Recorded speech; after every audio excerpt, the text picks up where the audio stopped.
3, 2, 1, go. And for those on the stream, here we are, guys, with our final set of round 3 matches, Viper versus NICOV, to see who will make it through to the grand finals of the elimination draft. I'm once again joined by Memb for this series, and over to the northeast of the map, we have the Viper playing in the red. Unusual that he's not in his classic yellow, but he's playing in the red as the Teutons. The first time that we're seeing the Teutons in any of our Escape Gaming events so far. And down to the southwest of the map, in the blue, we have NICOV playing as the Saracens, which seem to be a very popular civ in round 3 of the tournament. Well, or just the opposite, right? The civilization that nobody wants and they have to pick yes or yes.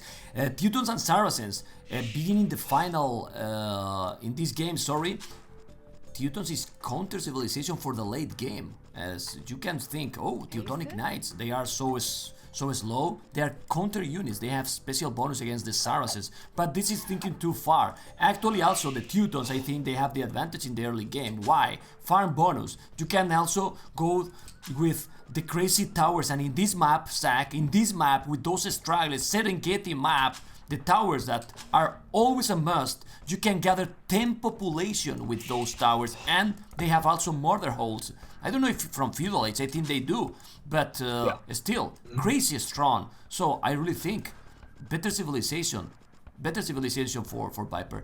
About the resources, both stone forward, go forward, one in a side, that he has any goal at the back. Not the best map according to the location resources, while NICOV has resources a bit far from the TC, according what you usually get the resources here, right? And on the hill, I don't like too much also NICOV map, really. But this map... Well, actually, I wanted to talk about the map for NICOV a little bit, because he's actually in a bit of a crater here, which means that wherever Viper attacks from, he's going to have a hill advantage. But there is one nice thing about NICOV's map, and that is that all of his forests are baobab trees. And that means that where he's put his lumber camp on the left side, that's a really good place for it, because he's got the baobab trees with the 200 wood in them, which is super nice compared to the acacia forest. And yeah, I mean, his wood lines are actually pretty good for this map. The problem is, of course, defending this. He's going to have to build out on top of his this ridge here, and his golden stone on the left side could be in a bit of a bad spot. At least he has his berries on the back. If we compare that to Viper, again, as you said, his gold is forward, his stone is forward. His gold on the right side isn't that great either. But Viper does look a lot more open. Even though it's flat ground, it does look a lot more open compared to NICOV, based on NICOV's tree lines. And I'm feeling like Viper's map looks a little bit more easy to harass. Yeah, and NICOV is also almost at the edge of the map, so, well, some little walls. He's doing already the walls with houses. House, palisade, the house. Actually, that forest, I don't know, he went to the left, maybe to make a tower or something, but I like that forest on the right side. It's flat as well, and with some little palisade, I like it. He's actually walling that side, but he potentially will make a second lumber camp there, so I really want to see how many villages on wood for... Yeah, 3 villages. 3 villages, and look at that mill. Come on, Viper has the lag. Extra 200 swordfish with the mill. That's really nice. Full bonus with Teutons. Just Viper come things. On. But I don't know, because it's the first time that I have the lag too, because it's the first time that I have in the main event to cast the Viper in Escape tournaments. He has that lag that I always say, the lag of the champion. There is some little details that he's getting, man. For example, how many times you get swordfish in this kind of map? Not many. I mean, unlikely. It's some little details. And it's important. Each lake generally has one shorefish, but the shorefish has to be on the right side of the lake. It has to be next to the mill. So yeah, Viper's able to get maximum efficiency out of this, and I like that. But yeah, I mean, right now Viper's pushing in the zebra towards this TC, or the zebra if you're American. Meanwhile, NICOV is walling it up at the back, and he's walling up nice and early here. He knows how open and hard to wall this map can be if you don't do it early enough. And NICOV making sure, of course, to secure a nice wood line here as well. Now, what could the strat be for NICOV? Because I think he's up. He is up. Looking at his eco distribution, he is straight up 20 population to the feudal age here, moving 2 villas out to gold. And I think NICOV knows that the best way to beat the Viper might be to be very, very aggressive.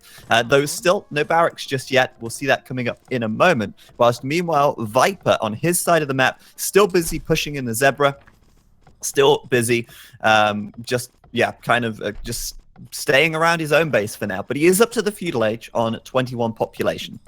Well, both going fast, but super, super fat NICOV. That is gonna go, 3 villages on goal? Men at arms. Or archers. Or archers. He doesn't have, sorry, a single farm. It can go directly to archers. Archers on 20 pop though. This is really pushing it. Really, Yeah, it's pushing it. But still, I mean, maybe he'll make some skirms as well and mix them in there. Either way, Viper here building his barracks right now. One extra pop to the feudal age now. I think we're going to see a standard kind of feudal war here. It doesn't look like either player is going to be going forward. And I'm not surprised to see Viper playing the way he is here, pushing the Zebra in.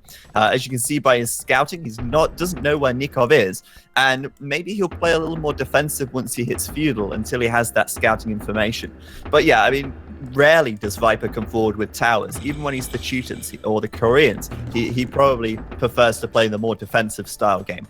He's really sick, man. He's really sick. NICOV with 20 population going archers directly, which is unlikely. I mean, I was telling because I was so surprised. I was thinking the same than you. 20 population archery range and archers, you usually go 21, 22, but 20, 3 villages on goal is amazing, really. Now, Viper stable up, going to be with the scouts. He has good economy. Let's go to his point of view because I was on NICOV. 400 food. He can make a lot of scouts. 400 that's all the Zebra. That's all the Zebra. And of course the Shorefish at the back. Don't forget the Shorefish. But yeah, NICOV here is a little bit behind on HP on the Scout. And Viper coming forward with a Spearman now. Now, I like this play from NICOV a lot. The archery range up and the second range coming up as well. Straight into archers. But this can be weak versus a Scout rush. He has to build a Spearman, in my opinion, if Viper comes forward with the Scouts. And NICOV doesn't know that the stable is there. So he would probably assume that it's going to be Scouts from Viper, but he doesn't know. And he will kill the Spearman off as well here, which is really nice for him, keeping his Scout alive for now. And these players, I mean, it's all about maximum efficiency. I'm just amazed he's done a 20 population fast feudal into archers here. I can't believe he's done that. In 11 I can't minutes, believe you've done this, NICOV. But not only that, Zach, he's gonna make the Bloodmeat right away, probably, because to be effective against those scouts, you need the fletching as soon as possible. You need really the fletching as soon as possible. And he has only one Lumbercamp, and with one Lumbercamp, well, we talk about the efficiency. One Lumbercamp, he has Bloodmeat and 2 archery ranges in 12 minutes.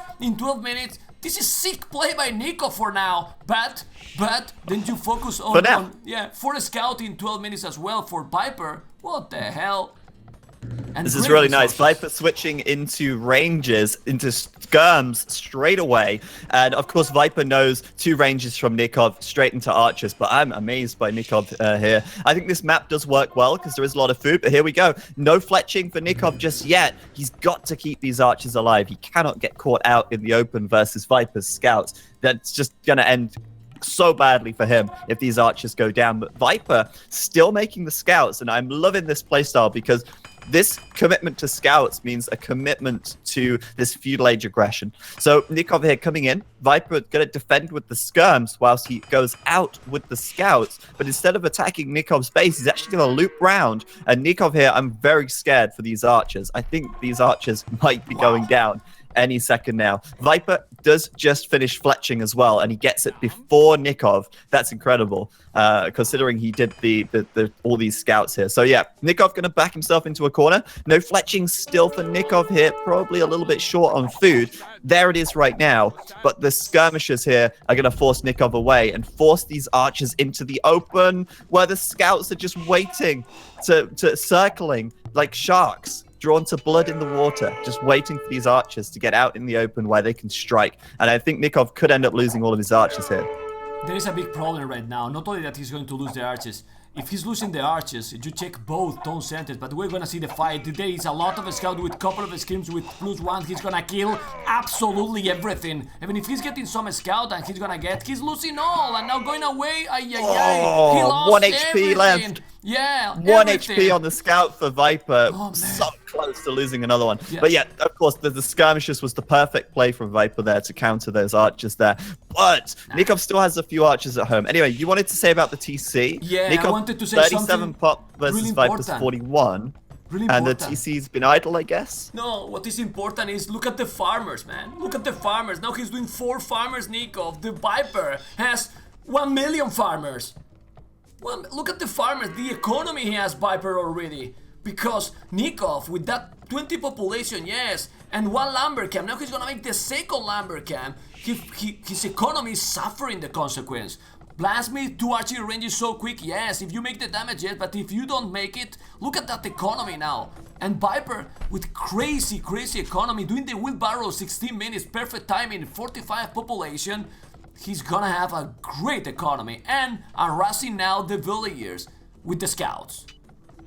Looks like NICOV might be the first to lose a villager here. He certainly will be as VIPER gets the scouts in. However, NICOV's got a very large number of archers. And I just want to remind, though, that VIPER went scouts and skirms. So that's why he's got so many farms here. But we know that VIPER's playstyle, he really likes to get to the castle age quite quickly. And with Wheelbarrow coming in and all of these farmers, he's at 16 right now. This is the perfect number to get Wheelbarrow at. That food is going to be building up super quick. VIPER right now, with the defensive skirms, probably looking towards the castle age. And he's probably happy with how this has gone. He's done good damage to NICOV's military. He's found a villager pick. And NICOV's economy, on the other hand, is not looking as great at this point. But yeah, I think NICOV here, under some pressure, he's got to do some damage to VIPER's eco back at home. And VIPER, meanwhile, on the prowl with those scouts, as always, and just clinging to the hill with the skirms into the defensive position for the time being. He has enough scrims to hold. Really enough scrims to hold, and the economy gonna grow up really quick. Even if VIPER feel that he's gonna be in problem, he can put a tower in that gold sack, covering also the wood. Remember, those towers are great. Why he has also a lot of farms like this. Remember, guys, 40 wood. The farmers from Teutons, that's great, absolutely. Yeah. So you have like 1 extra for each 3 that you are doing. So that's amazing. A lot of archers going, and now their scrims are far from there. Let's see if he's with the archer. He's gonna make some damage. He's doing quick with houses. Yes, 3 houses. Quick wall. Yeah, there you go, He might lose a villager, though. He's going to lose 1. And that's exactly what NICOV needs. But NICOV, no, not under the TC, not like this. Please get some not like this in the chat. NICOV will find another villager, though, actually. But there come the skirms from VIPER. And VIPER has to clean this up now. NICOV's a little trapped behind this this front wall from VIPER. And NICOV's trying to do as much villager damage as he can, but he's only killed 1 villager so far. Yeah. Not like this, NICOV. Not like this. Well, he was doing the right decision. He need to make some damage with the archers. Even if you sacrifice those archers against the screamers, is bad. You need to kill more villages. He killed 1 and he's gonna lose. All those archers are going to be bye-bye. Undertaker, call him, because no archers anymore. And at home, that has army at home. Well, this is the good thing with the archers. You know, you are not using food, so look at NICOV economy. What the hell is this? NICOV is cleaning castle age. Unbelievable. Hello. We were talking sack about the economy, but that's the good thing going archers. You are not spending any food, just doing villagers. And now NICOV is going faster to castle age. I actually want to talk about a couple of things real quick. Okay, so first of all, NICOV's army baiting VIPER's military around the back of the map. Meanwhile, he's coming in on the front again with a small group of archers here. NICOV could find another couple of vills, but VIPER, of course, garrisoning inside of the TC.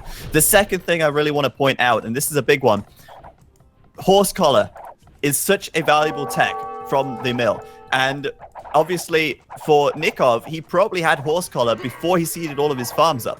So all those farms are getting maximum efficiency out of his wood, and that actually allows him to do archers, just like he has done.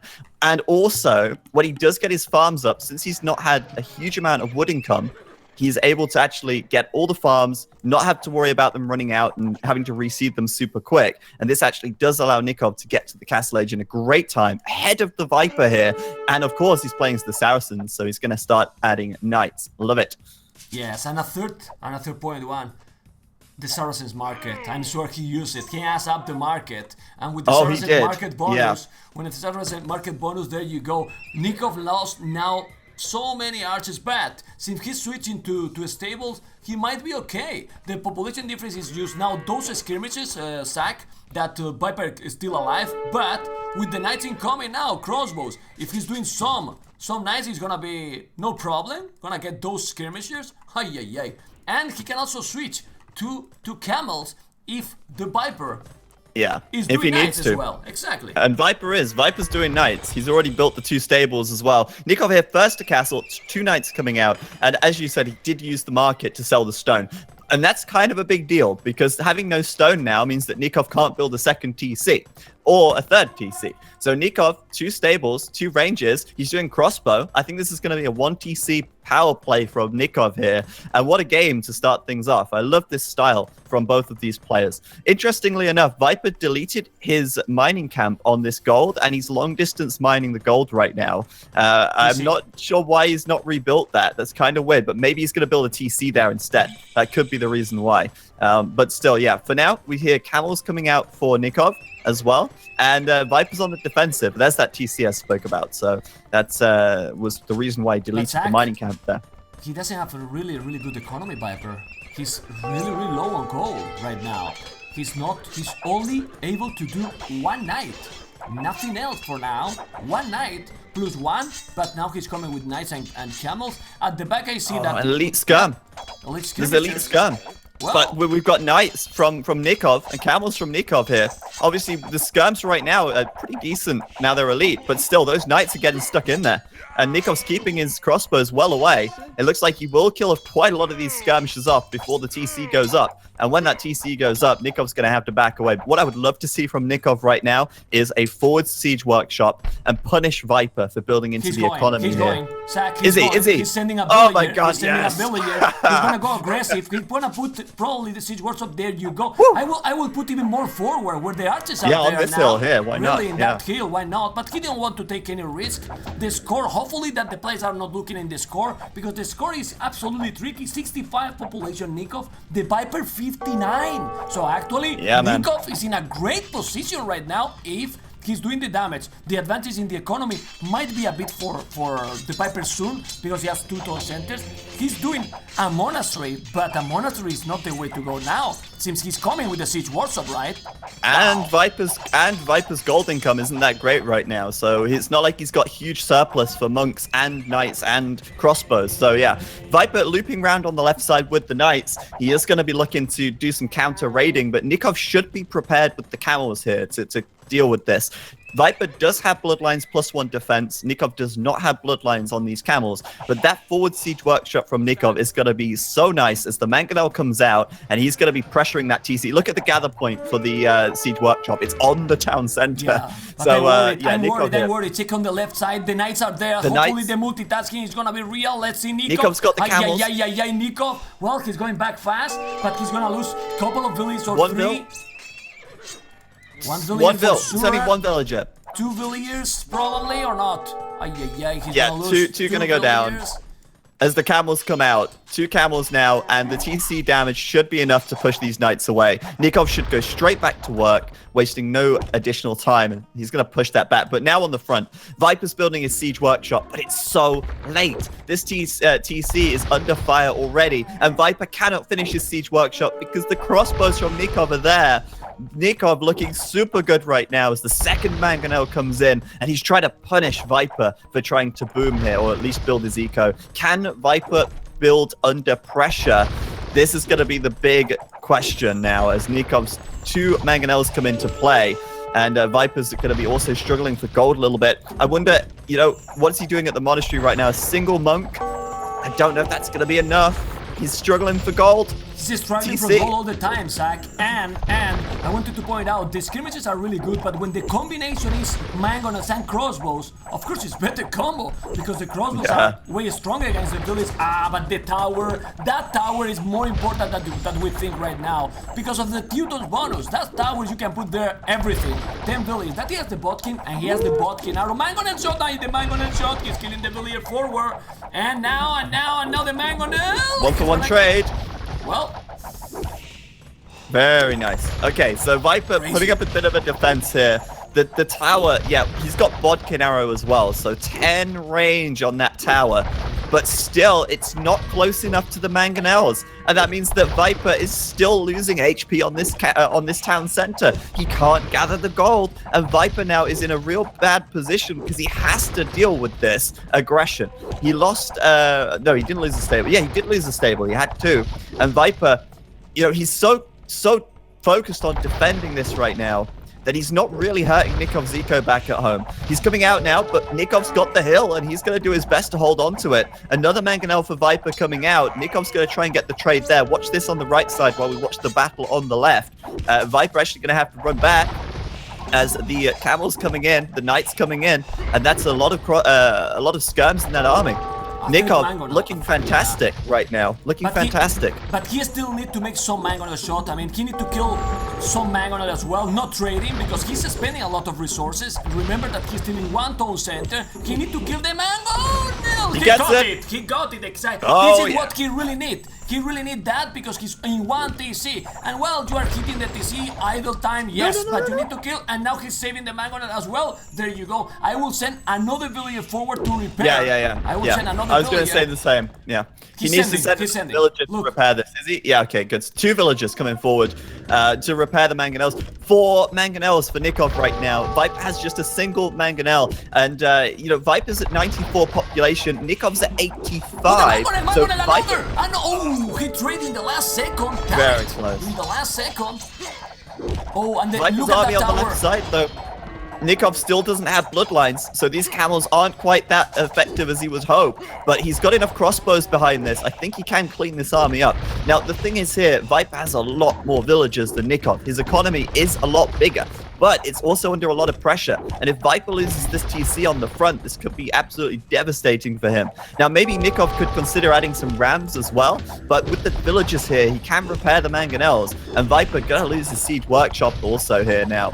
This is looking pretty messy, and VIPER, he's trying to take quite a bit of stone. I'm wondering if maybe he's going to go for a castle at some point, but right now he's doing a university at the back, and I'm wondering if he's maybe looking for ballistics, or yeah, there's no way he's looking for the Imperial Age right now. He has nowhere near enough farms. NICOV economy is a bit weak. He need to focus in the economy. He's gonna get ready. He's gonna get ready with the crossbows also at home. Let's see NICOV. The crossbows. Look at those. Oh, he got one villager. One villager. He noticed fast. He still need to make more damage. He's sending knights to the right side as well. He's trying now to move on. Exactly. He was a bit stubborn and he couldn't kill that TC. Doing now the university. I have the feeling, really the feeling, that NICOV didn't make a lot of damage because he spent a lot. It's 4 mangonels. He's killing now the archer. Oh, no. The knights in the south. The lumberjacks. Oh, that's so far away from home. VIPER with +1 attack. These villagers are going down. NICOV here. Gonna lose 1, 2 villagers so far, maybe even more. 3 now, 4 villagers down. Oh, that's so bad for him. And at the same time, Zach, the crossbows on the left, and he called the GG, man. Wow. It's over. A move like this can change completely the game. You see, and another hole. You see, it wasn't wall. It wasn't wall between those houses and the palisade. Do you know why? Aggressive. Yeah, he overchopped. Because the overchop. Yeah, there was probably an overchop, but also the house in the palisade, this sand, you can't build on it. So he couldn't wall that at the back. Exactly. Yeah. Still, he need another TC on the right side. 109 population, NICOV, well, it's what, 20 population difference, but I don't know. Yeah. I thought he was going to try a bit more. Of course, he was behind, but wow. Great game. Well, super aggressive. It was a really nice play from NICOV. But a great defense from VIPER as well. I think maybe NICOV called it a little early, but realistically, he was super far behind in eco, and as you just said before those knights came in, NICOV didn't damage Viper's economy that much. He killed a couple of buildings, he killed maybe 3 or 4 villagers, but Viper still had his TC, he still had the 2 towers, and NICOV just couldn't finish it. So a great game from both players there, to be honest. And yeah, I mean, that was a really good game on Serengeti. I'm glad we didn't just see an all-out tower war. We saw something a lot more entertaining, that's for sure. Yeah, I'm checking, according to what you were telling about the villages, I'm checking the achievements, and Viper is true, the except goal that he got more NICOV was clearly ahead in economy, already over 2,000 food, over 2,000 food Viper, yes, with 14. Oh, no, I thought you said NICOV was ahead. No, Viper, yeah, Viper, okay, I believe that, Over 2,000, maybe I said wrong, yes. Over 2,000 food, 1,000 wood, and was 14 villages, it's not 40 or something, but yeah, it was ahead. Well, they know able better. to boom. Yeah. Able to boom under pressure. That's the key there for Viper. But we're going to throw it to Nilpford now for his analysis, and then we'll have game number 2 right after that. So stay tuned.